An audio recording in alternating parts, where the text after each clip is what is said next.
coincide, por ejemplo, la célula de Escherichia coli, y el proceso de transcripción se tiene que producir una desnaturalización en un sitio muy concreto. No se desnaturaliza todo el DNA genómico, sino en un sitio muy concreto, y a partir de una de las hebras se sintetiza el RNA, y ese RNA ingresa directamente a través del 5' en los ribosomas que están en el citoplasma, y se va produciendo la síntesis de la proteína a medida que el RNA va atravesando los ribosomas. ¿De acuerdo? Aquí se va produciendo la síntesis de la proteína. ¿Lo ven a eso? Sí, profe. Bien. En el caso del RNA eucariota, el RNA transcripto primario, así se llama, se produce en el núcleo celular.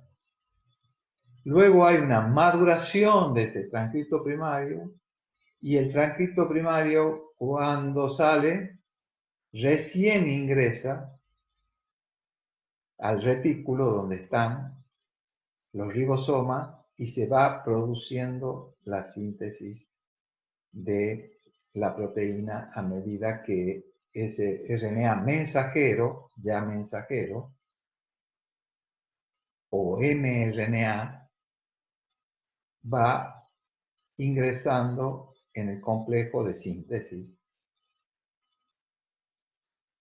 Y aquí vean que los ribosomas tienen distintos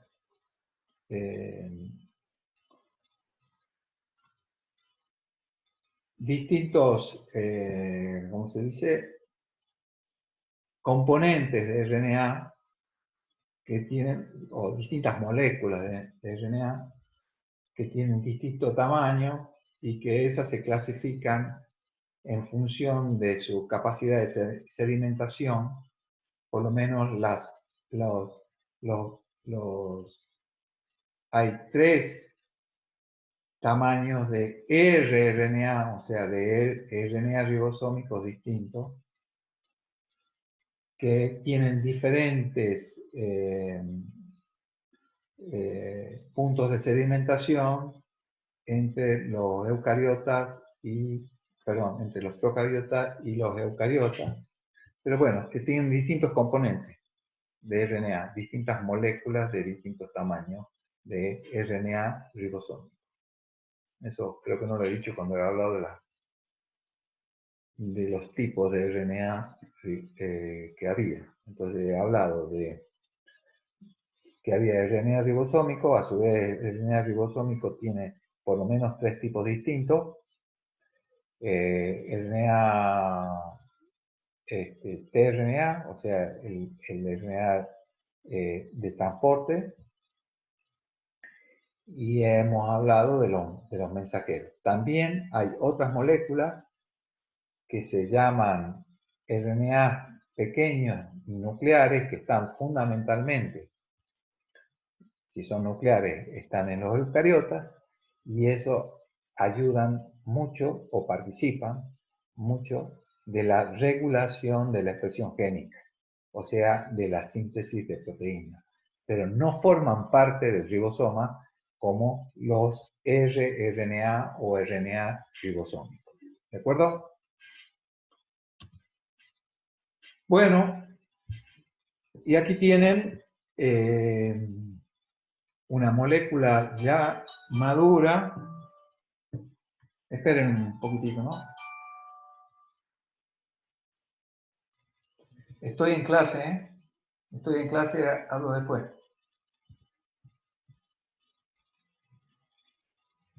Disculpe. Entonces, aquí tienen una molécula ya madura de el tRNA, o RNA de transferencia, o RNA de transporte, o como le queramos llamar. Si ven acá, acá está el 5' fosfato y acá está el 3' oxidrilo. Esto lo podríamos estirar hacia aquí, hacia la izquierda, y a esto hacia la derecha y escribirlo en un solo plano. Sin embargo, por esta capacidad que tienen de autoapareamiento entre bases complementarias,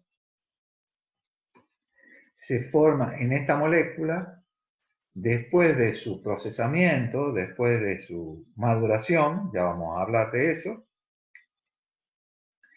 adopta esta forma en T y por eso se llama tDNA, aunque también se llama porque se llama DNA de transferencia o de transporte. Y en definitiva es la molécula adaptadora que porta a los aminoácidos durante la síntesis de proteínas. Esa molécula adaptadora tiene una parte que es el anticodón, que está acá abajo, en la base. Ese anticodón es una secuencia de 3 nucleótidos que es complementaria al codón. Y ese codón es el que especifica un aminoácido determinado que cuando está cargado, ese aminoácido, este tDNA está activado. ¿De acuerdo? Y eso lo lleva, se carga en el extremo 3', que es el extremo del aminoácido. El brazo se llama del aminoácido. ¿De acuerdo? ¿Estamos hasta ahí entendiendo? ¿Hay alguna consulta? No, profe. Bien. Cuando el DNA se transcribe, el DNA se transcribe y se forma el mensajero, se sintetiza el mensajero. Ese mensajero puede ser monocistrónico, eso significa que lleva información de solamente un gen en ese mensajero, y la mayor parte de los genes de eucariotas son monocistrónicos, o sea, tiene un 5' y un 3' y lleva información solamente aquí en rojo para un gen, ¿de acuerdo? O sea, para la formación de para la síntesis o traducción de un polipéptido o de una molécula funcional, ¿de acuerdo? En cambio, en los procariotas puede encontrarse un mensajero que lleve información para más de un gen. Y en ese caso se llama policistrónico.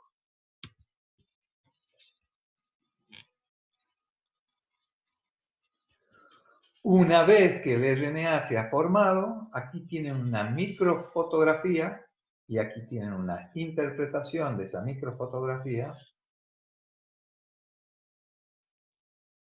de cómo se va el mensajero a medida que va atravesando a los ribosomas, va produciendo la síntesis de la proteína en el proceso que se llama traducción.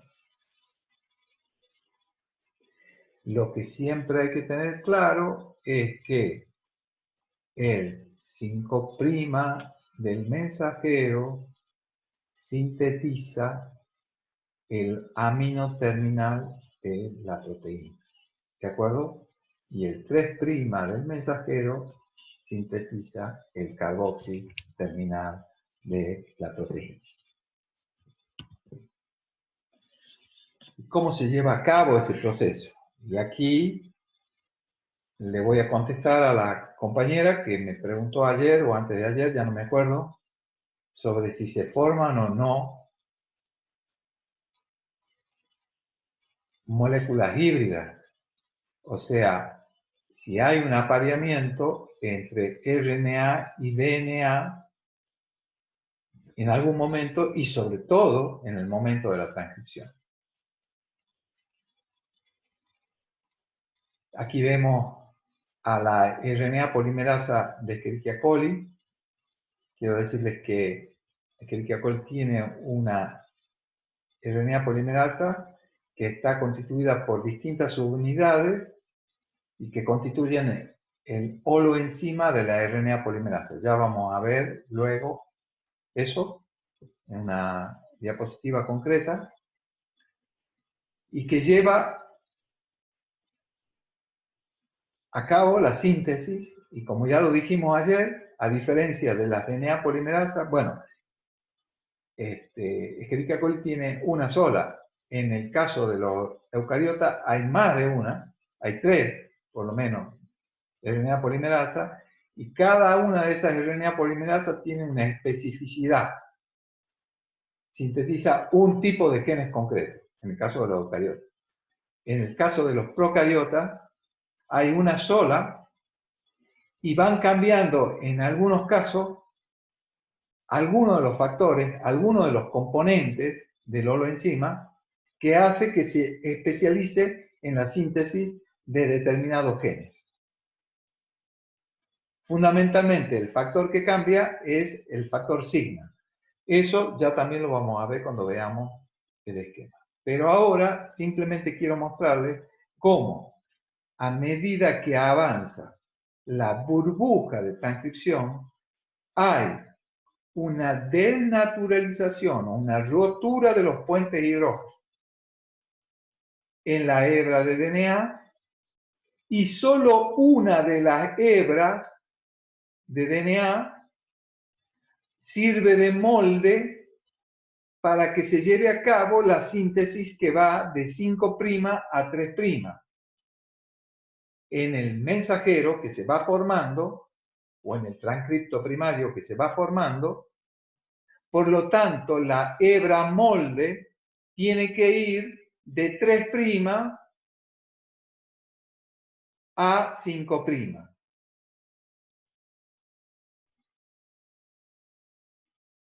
Y que en el momento es fundamental la asociación, el híbrido que se va formando entre DNA y RNA durante el proceso. Esto lo conocemos con el nombre de heterodúplex que se va formando, o dúplex heterogéneo, formado por RNA naciente y el DNA molde, tomando, por supuesto, las instrucciones del molde de DNA. Y por lo tanto aquí no es semiconservativa, porque cuando termina la síntesis, el DNA se conserva totalmente y sirve para que se produzca otra síntesis de mensajero o de transcripto primario, o sea, otra transcripción. ¿De acuerdo? Esto se ve quizás mejor aquí. A medida que va avanzando la burbuja de transcripción, hay un espacio en el cual el DNA está desnaturalizado, por eso se llama burbuja, hay como una burbuja, a medida que avanza la RNA polimerasa en la síntesis. La elongación se va produciendo de manera idéntica a la que se produce en la síntesis de DNA, o sea que el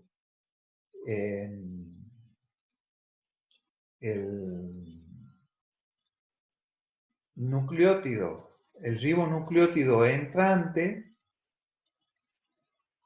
tiene que ser específico, tiene que poder aparearse con el nucleótido de manera complementaria con el nucleótido del molde. Si no, no se forman esos puentes de hidrógeno, no se llega a sustanciar el enlace fosfodiéster para que se vaya formando la cadena de RNA. Otra cosa que hay que decir es que esta enzima, la RNA polimerasa, no tiene capacidad de corrección de errores. O sea, no tiene actividad exonucleasa en el sentido de la contraria al avance de la síntesis. O sea, no tiene lo que se llama la actividad de prueba. ¿De acuerdo? Pero sí tiene una capacidad que es clave, que no tienen las DNA polimerasa, que es empezar la síntesis de nuevo, o sea, de nuevo, sin la existencia de un iniciador o cebador. Bueno, esto no me acuerdo muy bien para qué lo he puesto acá, pero bueno, uno de los experimentos que se hizo, esto ya también lo vimos, es probar si los DNA desnaturalizados que han dado origen a RNAs eran complementarios. Entonces se mezclaron, primero caliente y luego se enfrió cuando ya estaba mezclado y se vio que se formaban heterodúplex, o sea, híbridos de dúplex, que llevaban DNA que era complementario al mensajero, que ahora está en rojo, que se había formado.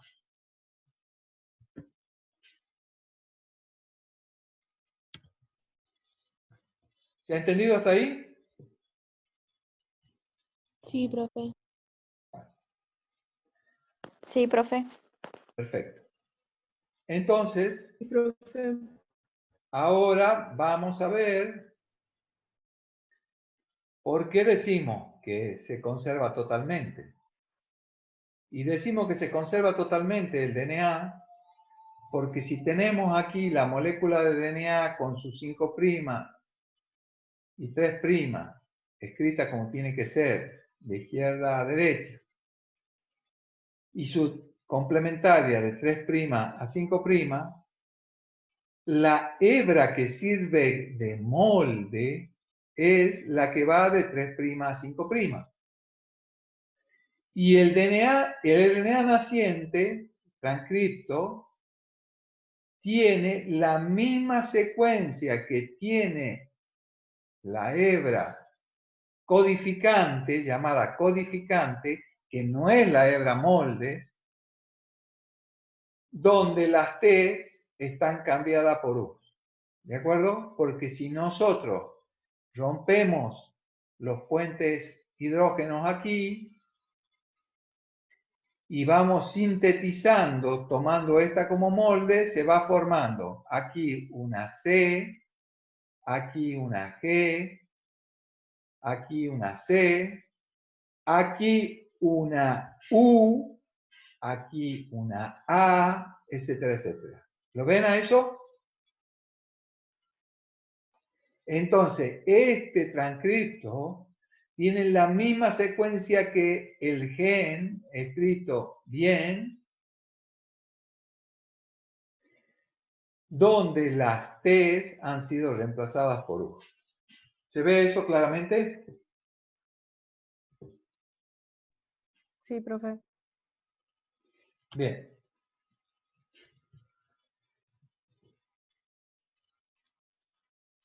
En el caso de algunos DNA virales, este proceso de transcripción se puede llevar a cabo tomando las dos hebras, como está indicado ahí.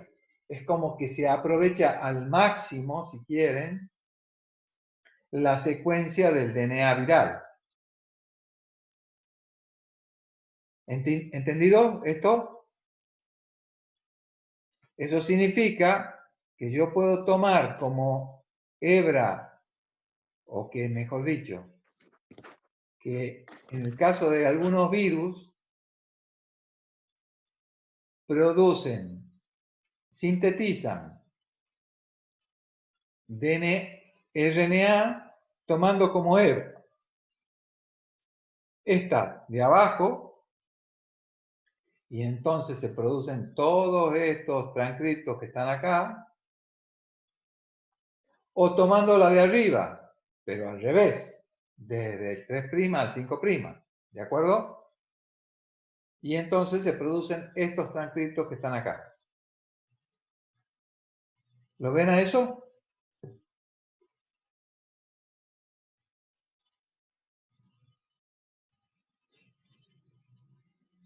Sí, profe. Bueno. Entonces aquí les presento la famosa RNA polimerasa de Escherichia coli, que tiene 1, 2, 3, 4, 5 y 6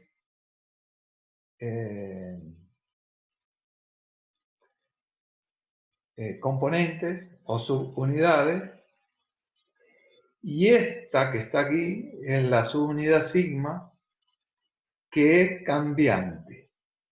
Hay varias, hay como 7 subunidades sigma que reconocen distintos genes. ¿Y qué es lo que reconocen de los genes eso? Los promotores. ¿De acuerdo? Los promotores de un gen son los lugares que son reconocidos por la RNA polimerasa para llevar a cabo la transcripción. Esa es más o menos la definición del libro. ¿De acuerdo? Y esos promotores tienen secuencias que nosotros llamamos consenso. ¿Qué son secuencias consenso? Que son secuencias que no son necesariamente iguales, pero que tienen mayoritariamente en esa secuencia, en esa posición de la secuencia, aparecen mayoritariamente nucleótidos que son más frecuentes que aparezcan. Entonces aquí tenemos, por ejemplo, distintos genes, y en la región -10, o sea, desde el nucleótido +1 que se transcribe, empezamos a numerar negativamente. O sea, 10 nucleótidos del +1 hacia la izquierda, aparece esta secuencia que es una secuencia consenso. Que en este gen tiene esta forma, esta secuencia concreta, pero en este gen no tiene esta otra. Y en este otro gen de la lactosa tiene esta otra. Y en este otro gen de la REC-A tiene esta otra. Entonces, pero mayoritariamente tiene esta, o más frecuentemente tiene esta secuencia consenso. ¿Se entiende esto que estoy diciendo? ¿Entendido? Sí, profe. Sí, profe. Sí. Y al menos 35 hay otra zona que recibe otro nombre y que tiene otra secuencia consenso, que es esta que está acá. ¿Entendido? Pero que puede tomar estas variantes.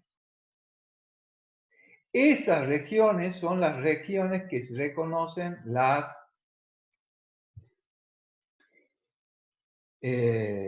RNA polimerasa. Y fundamentalmente el factor sigma. Porque hay, por ejemplo, cuando uno tiene Escherichia coli y la cultiva a 37 grados, que es el cultivo, digamos que es la temperatura óptima para el crecimiento de Escherichia coli, que es la temperatura que normalmente tenemos nosotros en el cuerpo, entre 35 y 37 grados, si uno saca y la pone a 42 grados, de repente empiezan a expresarse otras proteínas. Esas proteínas se llaman las proteínas del choque térmico. O sea, la bacteria reconoce que está en un estrés térmico y las proteínas que se empiezan a expresar y que se empiezan a sintetizar, perdón, son las que nosotros reconocemos como del choque térmico, y esas proteínas se sintetizan con un factor, usando un factor sigma que tiene otro peso molecular distinto al factor sigma 70, que tiene 70 kilodalton de peso molecular, que es el factor sigma que mayoritario, digamos, que se expresa en el mayor número de genes de Escherichia coli. Este se llama sigma 32 porque tiene 32 kilodalton de peso molecular y expresa específicamente las proteínas del choque térmico. Así hay otros factores sigma, otros 5 factores sigma más que expresan o que transcriben un grupo de genes específicos en situaciones específicas, en condiciones determinadas del crecimiento de Escherichia coli.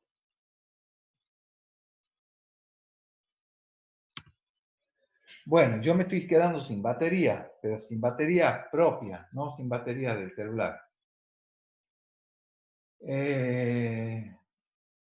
Así que voy a mostrar esta diapositiva. ¿Y cuál viene después?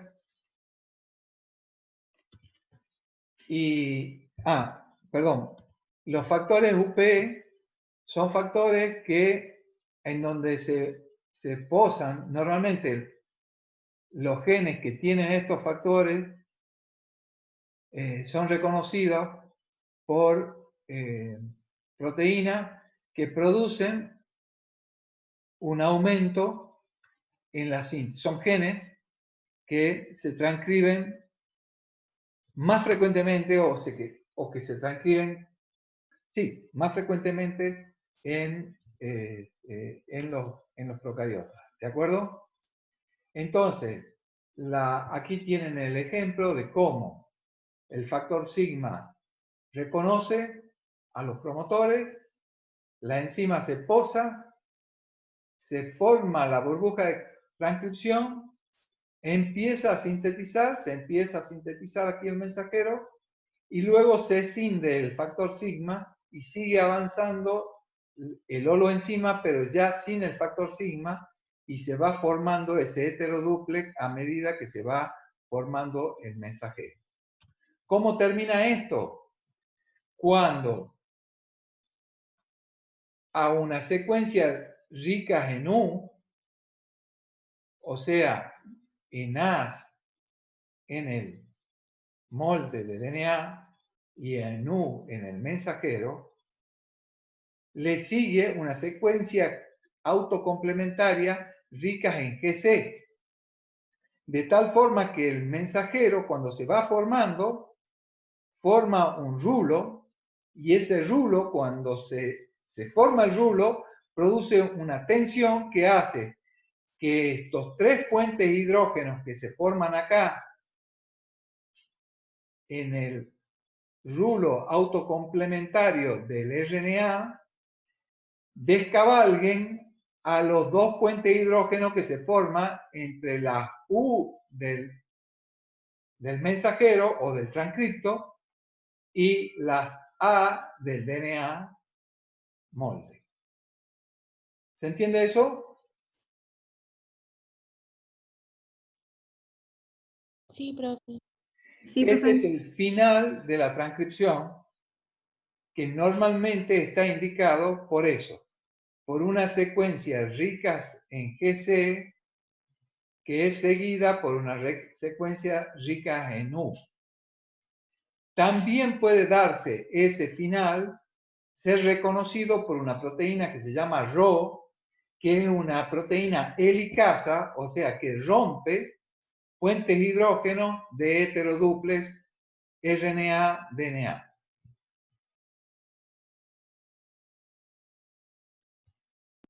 Disculpe, profe, ¿era primero una secuencia de CG o de U? Mírenlo ahí. La secuencia última es la de U, ¿de acuerdo? Que sigue a una secuencia de GC que precedió, que es la que forma el rulo, ¿entienden? Este rulo solo se forma porque ahí se forman enlaces de 3 puentes hidrógeno. Y esta es mucho más débil porque es de 2 puentes hidrógeno. ¿Entienden? Entonces, la secuencia última está precedida por una secuencia de GC. Por supuesto, tanto en el DNA como en el RNA que se transcribe. ¿Entendido? Esa Sí, secuencia profe. puede ser reconocida por una proteína helicasa Rho que produce la denaturalización, pero no siempre existe esa proteína helicasa Rho. A veces esa denaturalización se produce por la tensión que se genera al producirse el rulo de RNA. ¿Entendido? Sí, profe, entendido. Bueno, con esto terminamos, gente. Mañana vamos a ver el final de esto, el final de la película. Acabamos de ver el final de la transcripción y vamos a ver ingeniería genética. ¿De acuerdo? Sí, profe. Sí, profe. Bueno, Sí, profe.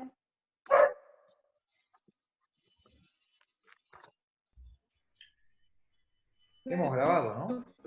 Sí. Bueno, muchísimas gracias, ¿eh? Nos vemos mañana. Chao, profe, muchas gracias. Profe, gracias. Chao.